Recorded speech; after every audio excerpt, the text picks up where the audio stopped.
The most perfect we can get with today's technology is an implanted microchip coupled with biometrics. This is just basic computer science, financial industry. This isn't even a debate, right? It's just factual. This is what we have to get to. Does that sound like the mark of the beast? And do you know Revelation 13? It literally says you cannot buy or sell unless you have the mark of the beast. So this is not like a vague thing. This is a very concrete measure.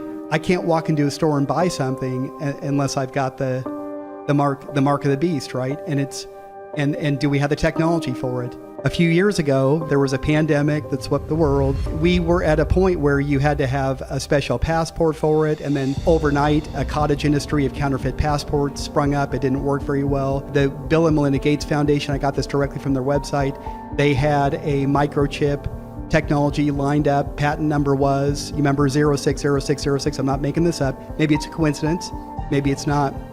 And the idea was, well, maybe we need to do that, like actually make people take a microchip where they can prove that they've taken the vaccine. And well, what does a vaccine have to do with financial transactions and all the stuff that we're talking about?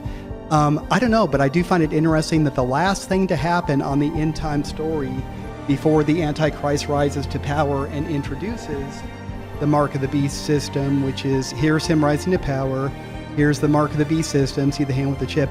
One of the last things to happen right before this is a global pandemic with 3 major pathogens that results in the death of a third of mankind.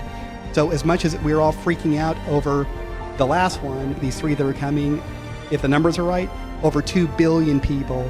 Will people be lining up in droves to do whatever the government's telling them to do?